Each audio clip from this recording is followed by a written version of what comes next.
ओम नमः शिवाय। ओम नमः शिवाय। ओम नमः शिवाय। हिंदू धर्म में भगवान महादेव शिव जी को मोक्ष के देवता के रूप में जाना जाता है। भारतवर्ष में भगवान शिव को पूजने वाले भक्तों की संख्या सैकड़ों में है। वैसे तो भारत में भगवान भोलेनाथ शिव जी के कई मंदिर हैं और धाम भी हैं, जिनमें प्रतिदिन हजारों की संख्या में लोग भगवान शिव जी की पूजा आराधना करते हैं। लेकिन इन सभी शिव मंदिरों में भगवान शिव जी के 12 ज्योतिर्लिंगों का महत्व सबसे अधिक माना गया है। हिंदू महापुराणों के अनुसार इन 12 ज्योतिर्लिंग में भगवान शिव स्वयं ज्योतिपुंज के रूप में साक्षात विराजमान हैं।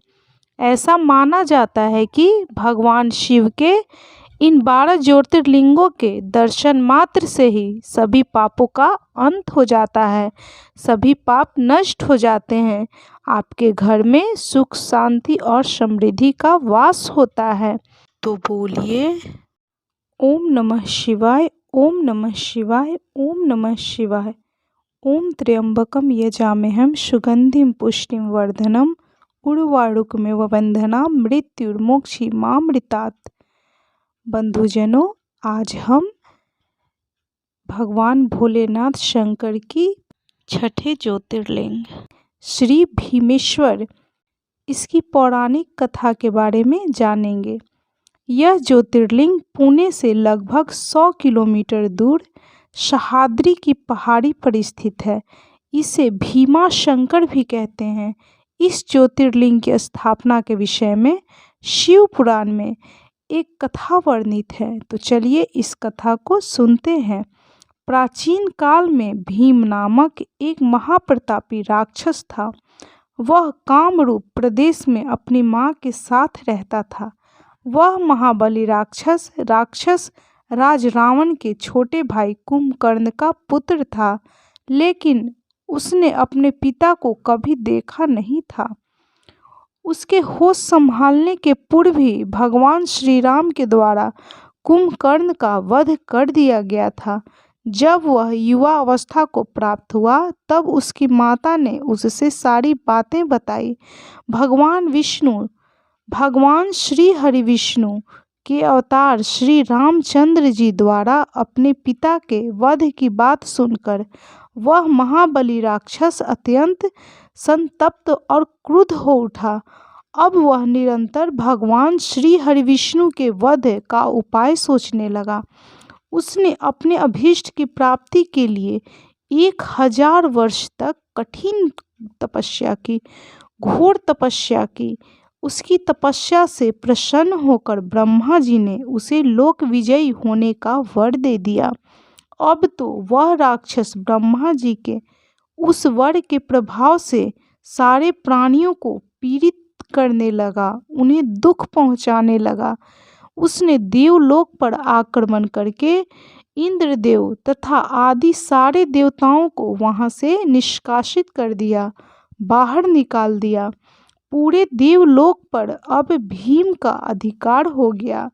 इसके बाद उसने भगवान श्री हरि विष्णु को भी युद्ध में परास्त किया। श्री हरि को पराजित करने के पश्चात उसने कामरूप के परम शिव भक्त राजा सुदक्षिण पर आक्रमण करके उन्हें मंत्रियों अनुचरों सहित बंदी बना लिया। इस प्रकार धीरे धीरे उसने सारे लोकों पर अपना अधिकार जमा लिया। उसके अत्याचार से वेदों, पुराणों, शास्त्रों और स्मृतियों का सर्वत्र एकदम लोप हो गया। वह किसी को कोई भी धार्मिक कृत्य नहीं करने देता था। इस प्रकार यज्ञ, दान, तप, स्वाध्याय आदि के सारे काम एकदम से रुक गए, बंद हो गए। भीम के अत्याचार की भीषणता से घबराकर ऋषि मुनि और देवता गण भगवान महादेव शिव जी की चरणों में चले गए। उनसे अपना तथा अन्य सारे प्राणियों का दुख तकलीफ बताया। उनकी यह प्रार्थना सुनकर भगवान भोलेनाथ शिव जी ने कहा, मैं शीघ्र ही उस अत्याचारी राक्षस का संहार करूंगा। उसने मेरे प्रिय भक्त कामरूप नरेश सुदक्षिण को भी सेवकों सहित बंदी बना लिया है। वह अत्यंत अत्याचारी दुराचारी असुर अब और अधिक जीवित रहने का अधिकारी नहीं रह गया। भगवान भोलेनाथ महादेव शिव जी से यह आश्वासन पाकर ऋषि मुनि और देवगण अपने अपने स्थान को वापस लौट गए। इधर राक्षस भीम के बंदी गृह में पड़े हुए राजा सदक्षिण ने भगवान भोलेनाथ महादेव शिव जी का ध्यान किया। वे अपने सामने पार्थिव शिवलिंग रखकर अर्चना कर रहे थे।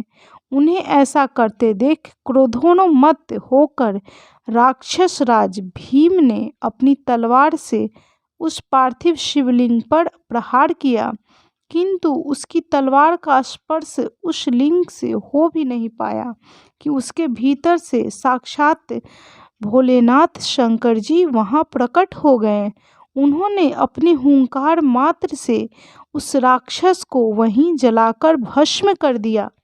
भगवान महादेव भोलेनाथ शिव जी की यह अद्भुत कृत्य देखकर सारे ऋषि मुनि और देवगण वहाँ एक होकर उनकी स्तुति करने लगे।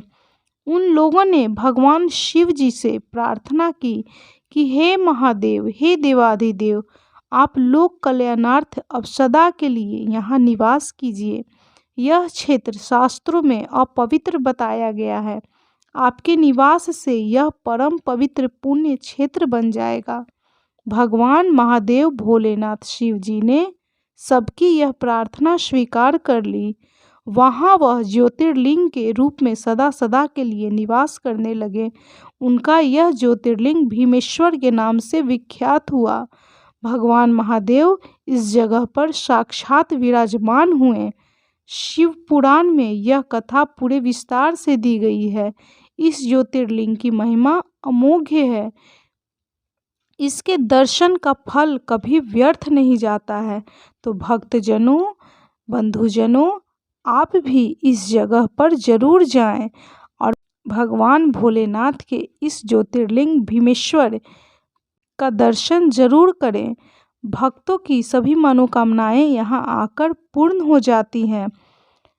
तो बोलिए ओम नमः शिवाय, ओम नमः शिवाय, ओम नमः शिवाय। कर्पूरे गौरम करुणावतारम संसार सारम भुजगेंद्रहारम सदा वसंतम हृदयारविंद्रे भवम भवानी सहितम नमामि। ओम नमः शिवाय, ओम नमः शिवाय, ओम नमः शिवाय। बंधुजनों, इस कथा को जितना हो सके शेयर कीजिए। यदि आपके द्वारा इस कथा का महत्व कोई और भी सुनेगा तो उसका पुण्य फल भी आपको जरूर प्राप्त होगा। और यदि आपको यह वीडियो अच्छी लगी हो, यह कथा अच्छी लगी हो, तो कृपया लाइक कीजिए, शेयर कीजिए, कमेंट कीजिए और चैनल को सब्सक्राइब करना बिल्कुल भी ना भूलें।